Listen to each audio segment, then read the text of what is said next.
Hey folks, it's Bill from Little White Dory down in the basement. Thought I'd give you a quick look at the seedling operation. And behind me is my grow light rack. And let me show you what I've got going on. We've got a couple of trays of tomatoes, and I'm having different results. I'm trying a few different things. We tried some plastic cups, and they didn't start out great. They're struggling, but they're coming along. And these are Abe Lincolns, which I grew last year, and I thought they were really fabulous. We've got a couple of difference in here. We got an early girl hybrid from Ferry Morse. Let's see, some Roma VF. Down the center is something called a ground cherry. They're growing. I don't know. They're different than tomatoes. I think they're in the nightshades, but they were just really interesting stuff. Of course, over here we have a tray that's doing really, really well. Another set of tomatoes, and these are Marglobes. You know what? I'm going to have to set this short because I hear the phone ringing and I'm expecting a call. So I'll be right back. Alright folks, I figured I would just give a quick chicken interlude. We got a couple of happy girls out here. Today we got 7 eggs. We have 9 chickens. This one over here we know isn't laying because she lays a green egg. And this one over here didn't lay today because she lays a white egg. So I'm hoping that the white one will possibly still come through. It's about 4 o'clock. It's not likely, but maybe we can get 8 out of 9. Sydney over here, the gray Easter egger, in the past 2 years started laying like almost exactly on St. Patrick's Day. So she missed her cue this year, so maybe she's holding out a little bit. But maybe she'll start producing soon. We got our little Buffy over here. This is Blue. We've got Hootie over here because she looked like an owl when she was young. We've got Cleopatra, Fluffy, Nubbins. No, Nubbins is back there. That's Luna, Sydney, Zippy, or Zippy Angel, and Chica. Alrighty folks, we're going to head back inside. I just got a phone call from the town code enforcement person for the area where I'm looking to buy some property. And chewed his ear for a few minutes. Then decided to come out and see if there was by chance any more eggs. But there wasn't. Alright, so we're going to go back inside. We'll pick up where we left off in a few seconds. And one more quick clip while I'm outside. This is a first sign of spring for us, other than the crocuses I saw a few weeks ago. We got some daffodils starting to pop through. And as I look over here, we've got some tulips popping through. It's always good when you clean out the gardens. We've got a bunch of them. It's not probably so easy to see, but they're in here. They'll be popping up soon. We did a little cleanup on the front yard yesterday. Cleaned out the leaves. We have a little more to go. Getting ourselves ready for the spring. Alright, we're heading back inside. We'll get back to you in a second. Okay, so I think I was just saying that this is one of the trays that I have that's doing well.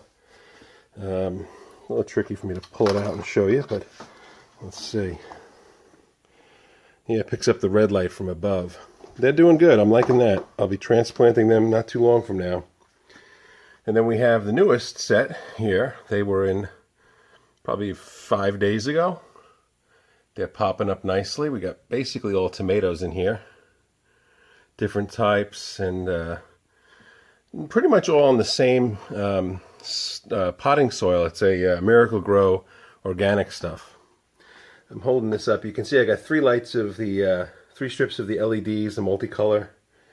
Then I have 2 sets of I guess 2 rows each on the shop lights, which is supposed to be 6500K in the spectrum, and about the equivalent, I think they say, of about, I want to say it was like 2500 watts, but that doesn't sound right. They're running about 40 watts a piece on LEDs.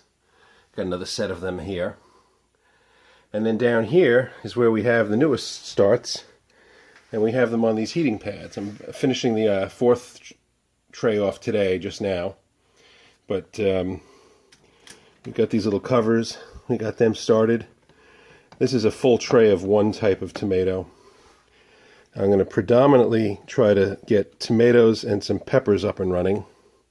Let's see if I get that to cover the... Yeah, there we go. So we're on tray number 14 at this point. And so far we're happy. The only tray that I had is this one over here. Now this is the plastic cups that didn't germinate. I took out them. So 3, 6, 9, 11 didn't go through. And this entire tray, for some reason, this entire tray of seeds just didn't germinate. I don't know. I can't figure out what the common thread would be as to why they wouldn't have started. We had some stuff that we wanted, which was like the Baker Creek's peach habanero. I have to check and see if I've got more seeds I can try in another tray, but otherwise this whole tray of them didn't take. And they started at the same time as 3 other trays, and the other 3 were fine. All on these heating pads, all watered about the same way and same time. But this is it. This is the grow rack, starting at the top with the shortest distance, and then as they grow, I move them down. And probably after today, I believe tomorrow, maybe I don't know if it's going to be sunny out tomorrow or not yet. If it is, then some of this stuff is going to be starting to move out to the chicken tractor greenhouse. And I'll run the chicken brooder heat lamp, which I have hanging right up there. I'll probably run that in. This is my little workstation over here. I got my tub of starter. You can see it's kind of on the rough side. I got to go get a screen for getting some of the larger pieces of, I guess, compost is what I'm going to call it, that's still in there. But we bought labels. I've got the little 6-pack cedar starts. The cheaper ones, I think, are actually working out better than the more expensive reusable ones, because I'm thinking, you know, in hindsight, I might not try to reuse them. I may just try to sell right out of that. And this is my selection of seeds that I've got going in. Next will be the Great White tomatoes, Brad's Atomic cherries, True Black brandywines.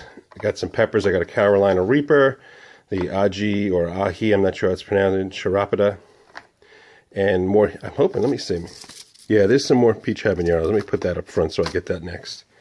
I don't know why they didn't work out in that tray. All right, folks, that's about it. I don't know how many minutes when I sew this all together we're going to come up to, but just one last look at the rack here. And working out the kinks. I mean, basically, monkey see, monkey do. I'm trying to do what I've seen people do, but I've never done it on any kind of a larger scale than just throwing some seeds in the ground and coming back in the fall to see what grew. This year I intend on taking these and transplanting them into like 3 or 4 inch pots, keeping them going on a wagon that I built with a little plastic sheeting over it to give it a little bit of a greenhouse effect and keep it out of direct rain. And then I'm going to see what it's like to try to sell started tomatoes and some more started peppers. Limiting myself just to peppers and tomatoes at this point. And then maybe I'll do a tray of kale and stuff like that, because I'm basically going to start the things that I'm going to use as well, and I use a lot of kale. So, all right, folks, enough looking at the grow rack. And we also have, I'll just show you this, we have a temperature controller on the heat mats, and the newest seeds are now just coming up to temperature. They'll hit 85 and it'll shut down. And then if it goes below, I think it's 83, it kicks back on. And I have an alarm on there so that if it goes over 90, the alarm will go off, and if it goes under 70, the alarm will go off. So it's been working out really, really well. That's sort of like, gives you the ability to step away and not worry too much, because the alarm will let you know what's going on. Okay, folks, until the next time, we'll see you on YouTube. Bye-bye.